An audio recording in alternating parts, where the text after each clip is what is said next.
it's Fiona from Miss Paintalot, and today we're going to be looking at decorating this box. Plain, ordinary box, and this is how it turned out. And I'm sure you'll agree it's really, really pretty. I love it. I enjoyed doing it, and I hope that I can show you the steps so you can create one of your own. There we are, there's the original box. It's fairly dowdy looking. It's quite a dark sort of wood really. So I gave it 2 coats of white paint inside and out. I got rid of that divider, I didn't really see any use for it. And I changed the hardware on it as well because I think it's quite cheap, the hardware you get on these boxes. This is what we're going to use on it, a frame and some decoupage. And I've painted the bottom part of the box already with some lovely turquoise coloured paint, which I think goes well with copper. And that's the image that I've chosen. It was a downloaded image from Etsy, which I've printed out on some tissue paper, which I've stuck to a piece of A4 to go through the printer. I've used just masking tape, frog tape, just to stick it down, feed it through the printer, and you get your image out, and it's just ordinary, that's it, it's ordinary decoupage ready to go. So it's going to go on there, and the outside's going to be painted turquoise, so already you can see how it's going to come together, I think.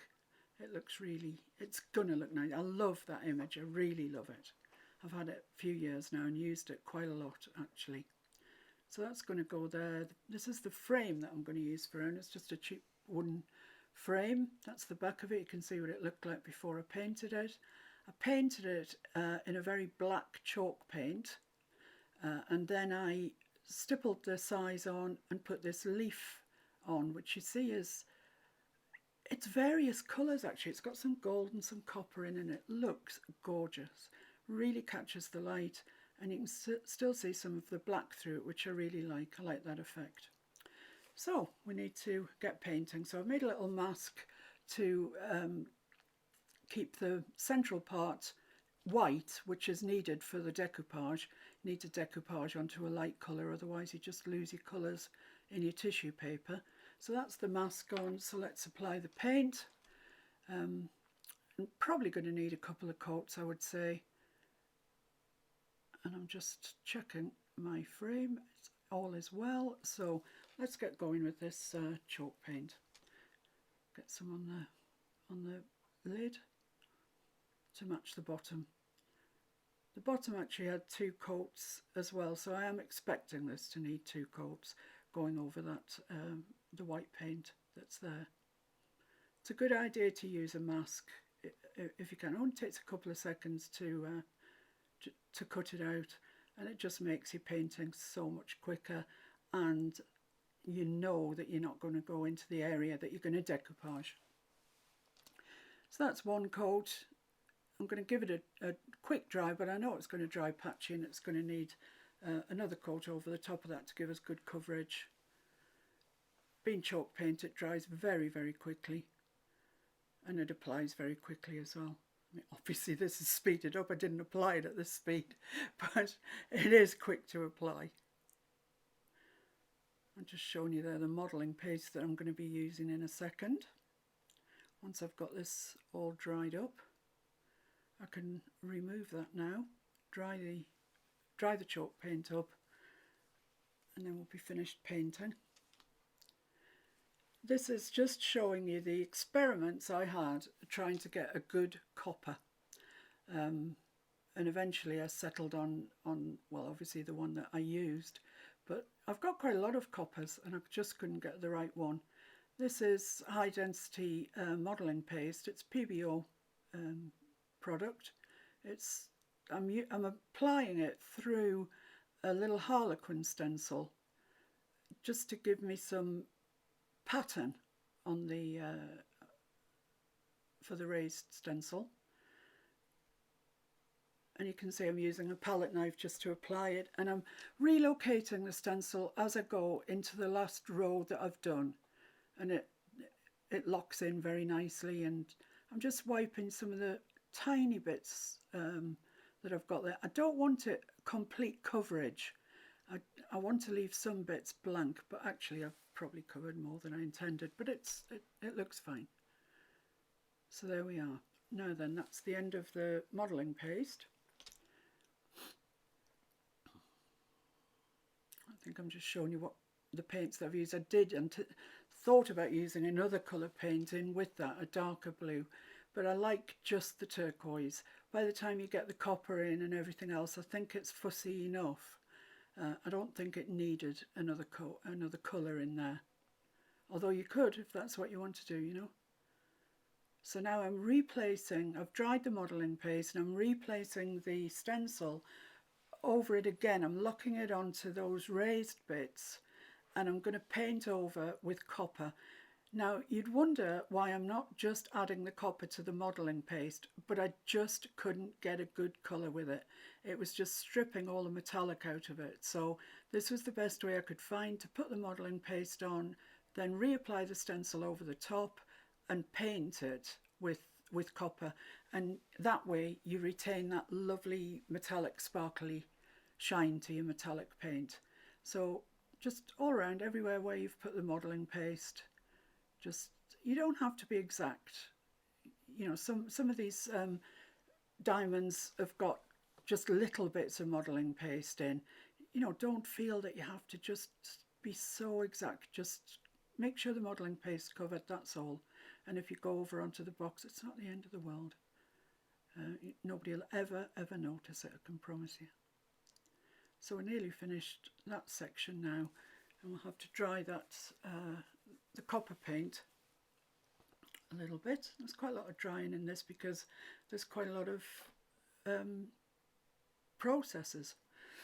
I'm just getting a bit itchy there to get my decoupage on, but I've got to dry this copper first and then we'll deal with the decoupage.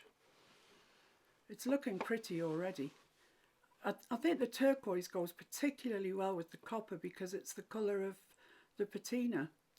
So I've got a Polly Pocket on the table and I'm just going to apply some very watered down decoupage gel. This really is watered down, 1:4 possibly. So there's my piece of decoupage on top of the Polly Pocket, and I'm just applying plain water, ordinary water with a paintbrush, and I'm brushing out from the centre out to the edges, and you can see the wrinkles. When you're doing this, you can see the wrinkles falling out of that paper as you stretch it. So when you come to put it on, it's got no wrinkles in it. So then you apply it, and that's another beauty of this way of doing it. You can replace it several times as long as it's on the Polly Pocket. So there we are, that's it. Just another very, very, very watered down coat of decoupage gel, and I'm using a fan brush, so I'm not applying any pressure to it at all.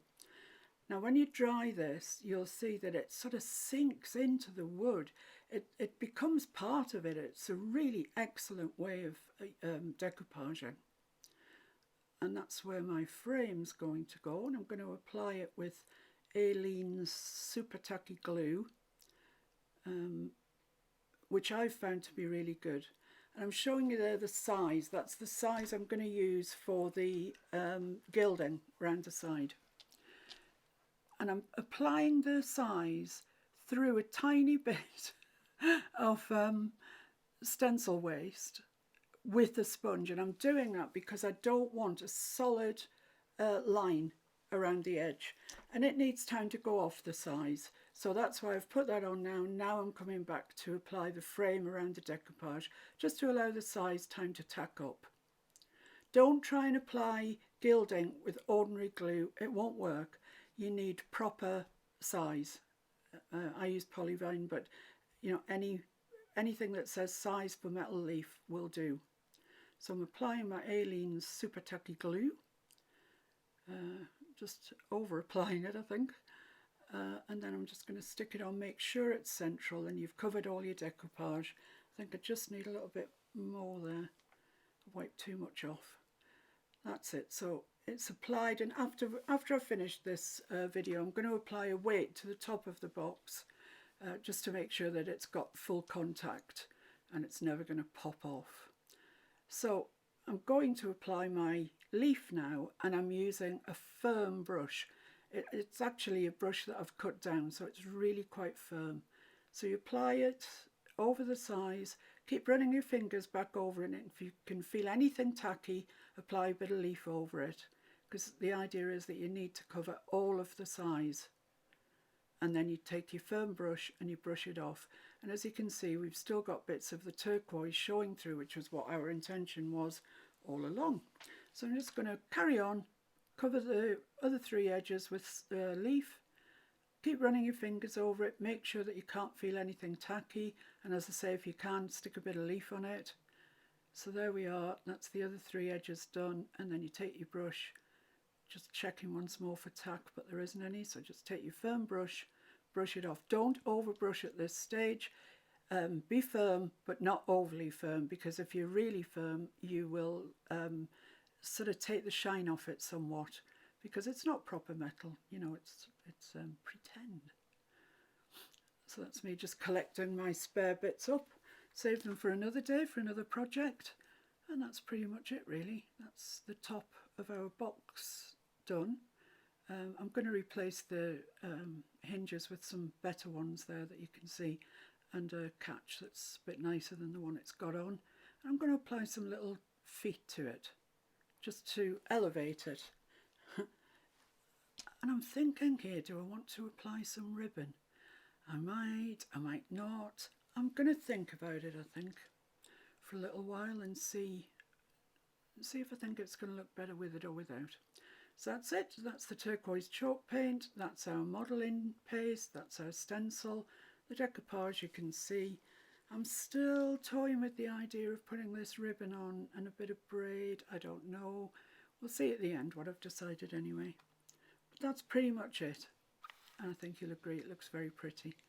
This is the finished piece with its feet on. And as you can see, I succumbed to the temptation of the ribbon. And I'm actually really pleased that I did. I think it just lifts it that little bit more. I really like the feet on it. They add a lot. So there we are. It's complete. Thank you very, very much for joining me. I really hope you try this yourself, or at least parts of this process. If you liked the video, please subscribe to my channel, and hopefully I'll see you again very soon. Bye.